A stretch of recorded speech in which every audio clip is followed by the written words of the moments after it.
What is up, Nuggets fans? Denver Nuggets fan 2 back here again to give my thoughts on the Nuggets 104-98 loss to the Los Angeles Clippers. We fell to 34-28 with this loss.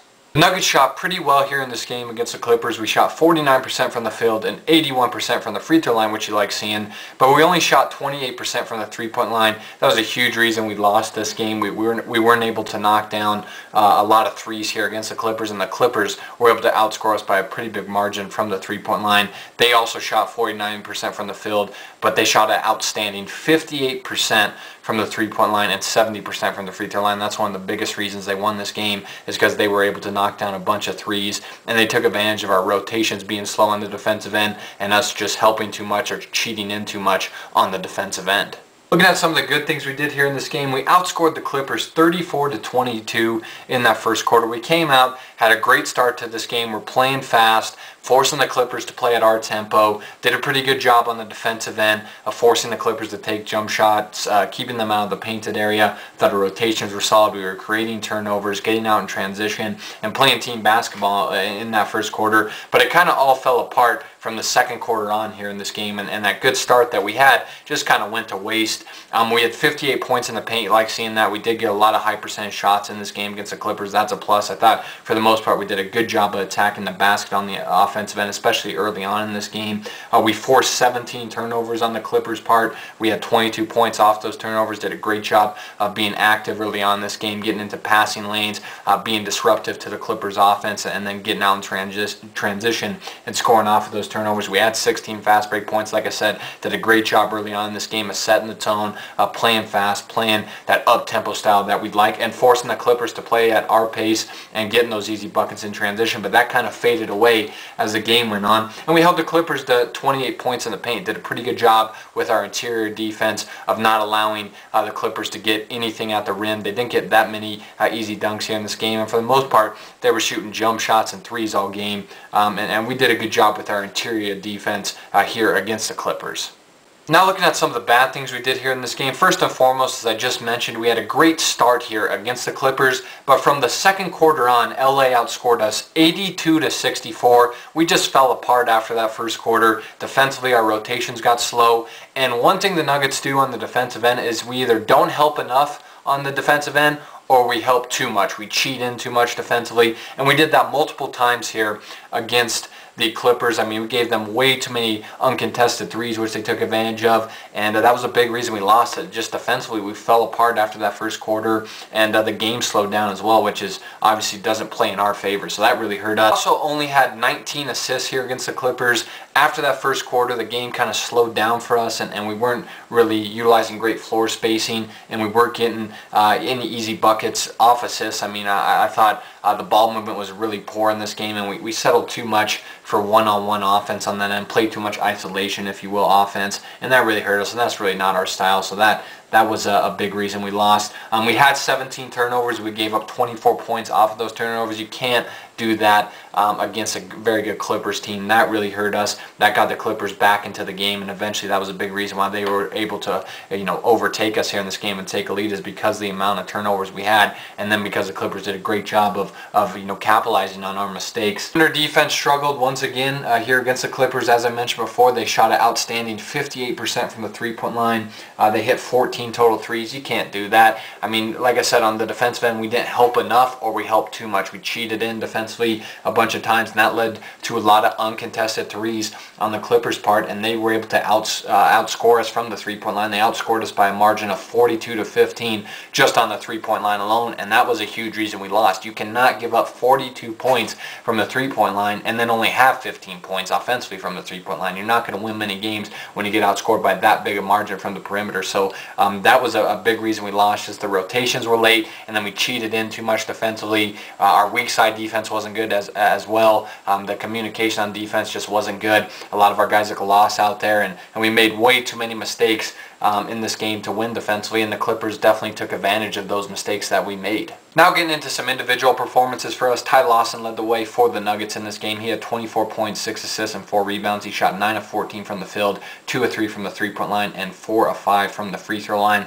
Ty Lawson did a great job early on in this game of really attacking Chris Paul on both ends of the floor. He did a great job of speeding up the game for us and getting out in the open court where he's so dangerous and getting to the bucket, getting easy layups, and did a great job of knocking down some threes. Ty Lawson's defense was also very good in this game, did a great job of staying in Chris Paul's face and doing a good job of pressuring him on the ball, not giving him a lot of space to work with, and that was a big reason why we got off to a lead.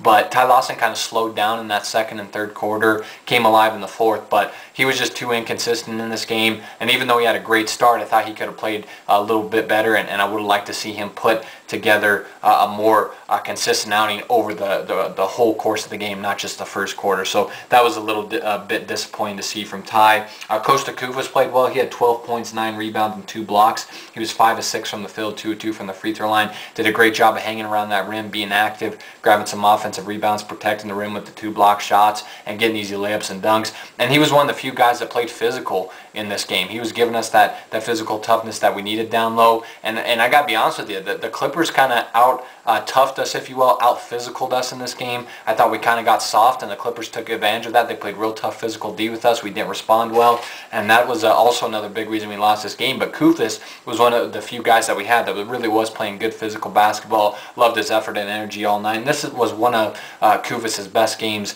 of the year for sure.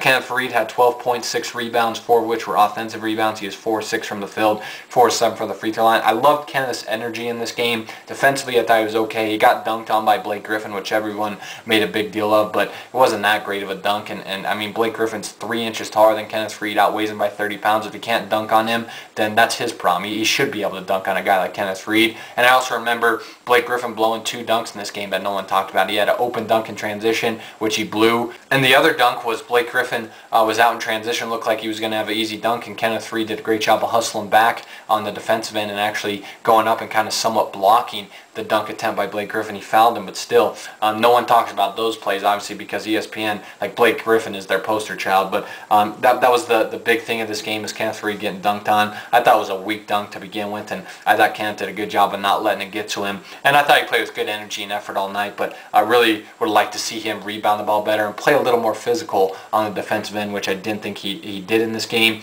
And lastly, Gallinari didn't play well at all. He only finished with 4 points on 0 of 7 shooting from the field, 0 of 4 from the three-point line. He also had 2 turnovers. Gallo just really has not been in a good rhythm shooting the ball. Didn't do a good job of attacking in this game, settled way too much for three-point shots, and then did a terrible job of getting lost on the defensive end and cheating too much on the defensive end. He gave up a bunch of open looks to Caron Butler, and that was another reason we lost this game, was because of Gallo's defensive mistakes here against the Clippers. The Clippers, Paul led the way. He had 21 points and 8 assists to go along with 3 steals. He also had 5 fouls, though. Like I mentioned earlier in the video, Ty Lawson did a great job of attacking Chris Paul on the offensive end, and then defensively did a good job of pressuring him, staying in his face. And that really bothered Paul early in the game, but when Ty kind of let off the gas pedal, if you will, Chris Paul was able to take advantage and take over this game. He was 8 of 19 from the field, 1 of 3 from the three-point line, 4 of 5 from the free throw line. Did a good job making some big shots for the Clippers down the stretch.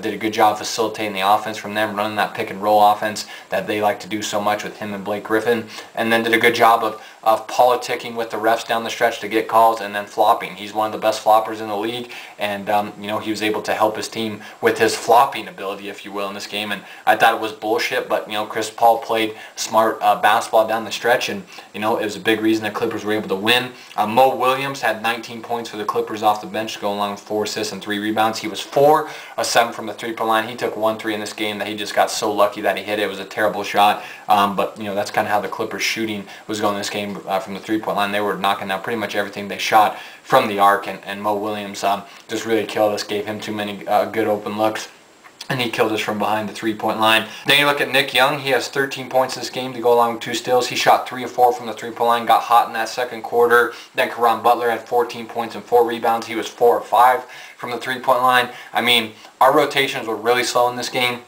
And as they mentioned on the Altitude broadcast, the Nuggets commentator Scott Hastings and Chris Marlowe, is the Clippers have a lot of catch and shoot guys. We didn't do a good job of forcing their shooters to dribble the ball. We just allowed them to catch and shoot it. And that's why you see guys like Butler go 4 or 5 from the three-point line, and Young goes 3 or 4 from the three-point line. You got Mo Williams going 4 or 7 from there. I mean, you're giving way too many good looks to a bunch of guys that like to catch and shoot it. We just gave way too many open looks to a bunch of guys that are catch and shoot type of players, and left them way too open from the perimeter, and they took advantage of it. Then Kenny Martin, a former Denver Nugget, had 7 points and 2 blocks in this game. Had a huge tip-in off Chris Paul miss that extended the Clippers lead. I think that gave him a 2 or 3 point lead when he was able to get that tip-in, and then had a huge block defensively down the stretch.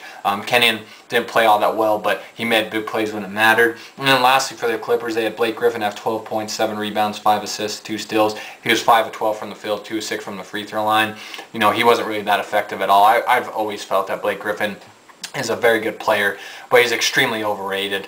And you know, he's a guy that really doesn't worry me with our front line. And I thought our guys did a good job of you know, kind of keeping him out of the lane, not allowing him to finish at the rim. I mean, we did a good job of making him earn his points from the free throw line. He went 2 of 6 from there, and he really only had like 2 or 3 dunks in this game. He had like a multiple dunks in that second quarter. He had 2 or 3 in a row. Besides that, he was pretty ineffective. So tough loss for us. Had a bunch of missed opportunities in this game, and just kind of let off that gas pedal there in the first quarter, and it cost us. But I tell you what, the Clippers don't scare me at all, and I really hope they're able to get that number 3 seed, and we can see them in the first round of the playoffs, because I think we match up with them well. So tough loss for the Nuggets as we fall to the Clippers 104-98, and we move to 34-28 with this loss.